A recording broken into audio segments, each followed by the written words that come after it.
A partir de hoje, os políticos que exercem mandatos de deputado ou vereador que pretendem se candidatar às eleições deste ano podem mudar de legenda.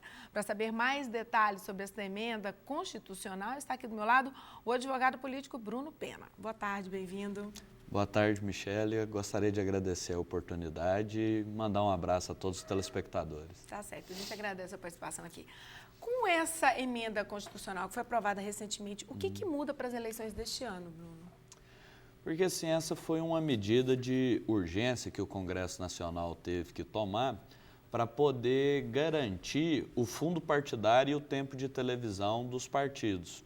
Com a mini-reforma de 2015, que é a Lei 13.165, já assegurava uma janela 30 dias antes do prazo final de filiações, que agora é de 6 meses. Mas também afastava, como justa causa de desfiliação, os partidos novos. Mas só que antes da promulgação dessa lei foram criados 3 novos partidos, que é o Novo, a Rede e o Partido da Mulher Brasileira. E o Supremo Tribunal Federal, através de uma liminar do ministro Barroso, concedeu o mesmo direito a esses partidos porque eles foram fundados antes da promulgação da lei. E com isso os partidos estavam perdendo parlamentares, com isso perdendo também parte do fundo partidário e do tempo de televisão, e o Senado antecipou uma parte da PEC 113, que acabou virando a PEC 113 de 2015, garantindo uma janela de 30 dias a partir da sua promulgação, que inicia-se hoje. Tá, então a partir de hoje, os candidatos interessados em concorrer têm 30 dias para mudar de partido, mudar de legenda. Para qualquer partido, só que não leva o fundo partidário e nem o tempo de televisão. E isso permitirá que alguns deputados... Isso para não prejudicar o partido, mas, por exemplo, acho que 2007 ainda, ou talvez mais recente, quando ele mudava, ele poderia estar perdendo o mandato, não era isso? Isso, porque até então a fidelidade partidária não tinha previsão em lei. Era previsto numa resolução do TSE, que era a resolução 22.610, que garantia que o mandato era do partido político, mas estabelecia 4 causas de justa causa para poder proceder à desfiliação. Em caso de novo partido, em caso de fusão partidária, em caso de desvio do estatuto ou do programa partidário e também em caso de discriminação pessoal grave. A Lei 13.165 legislou a respeito da fidelidade partidária, garantindo apenas 3 causas de desfiliação, que seria no caso de fusão, desvio e discriminação pessoal grave, e criou uma janela de 30 dias.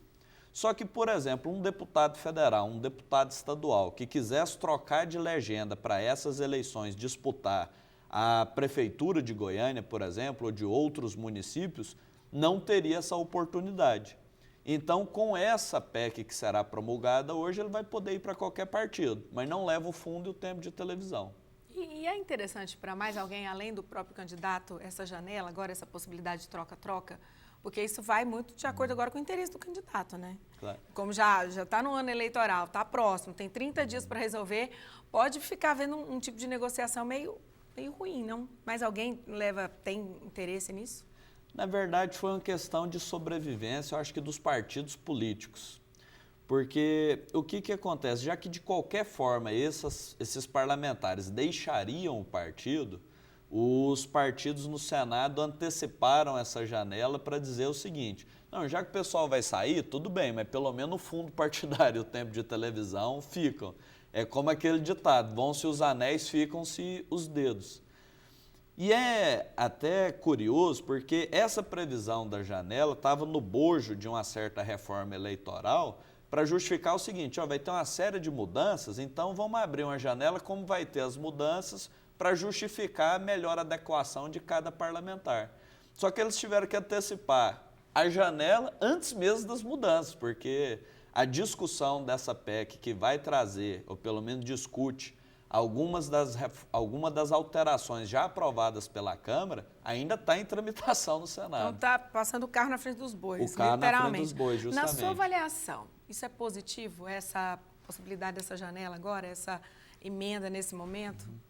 Eu acredito que não, porque vai criando uma certa insegurança jurídica, tanto para o eleitor, quanto para os candidatos e como também para os partidos políticos.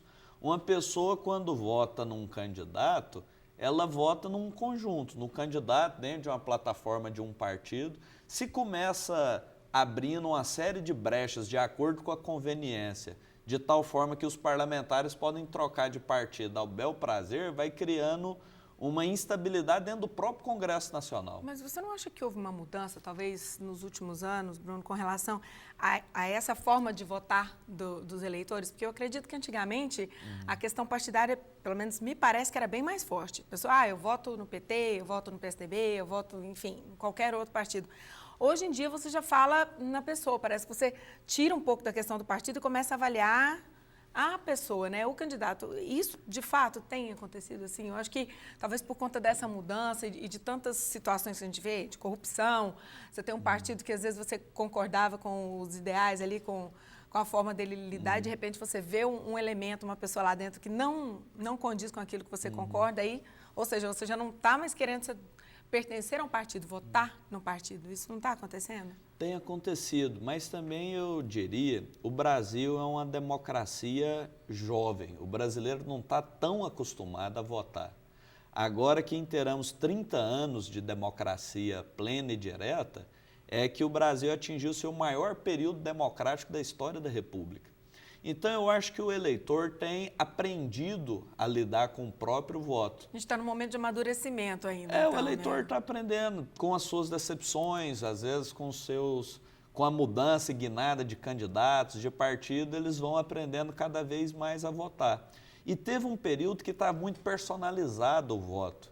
E eu acho que hoje, com o acirramento das posições políticas no país, acaba voltando as pessoas a analisar mais os partidos, nem que seja para falar mal. Pode ver que hoje em dia as pessoas falam mais, criticam mais os partidos do que os candidatos. Você vê, às vezes, a pessoa reclamando do PT, reclamando do PSDB. Porque ainda tem uma força, é o que representa, né? É o que fica na mídia, o conjunto é o partido.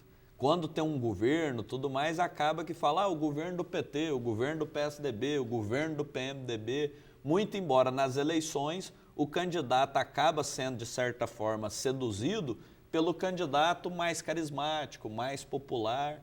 Então, eu acho que seria um conjunto entre o que propõe o partido e o que propõe o candidato. Vamos ver esses 30 dias a partir de hoje agora, quem é que vai mudar, como é que vai ficar essa situação e depois a gente passa para você as novidades. Obrigada, Bruno Pena, que é advogado político, obrigado pelos seus esclarecimentos, por participar aqui com a gente no JBC. Eu que agradeço mais uma vez pela oportunidade e me coloco à disposição sempre que precisar. Vamos precisar. Obrigada, boa tarde. Eu que agradeço. Tchau, tchau.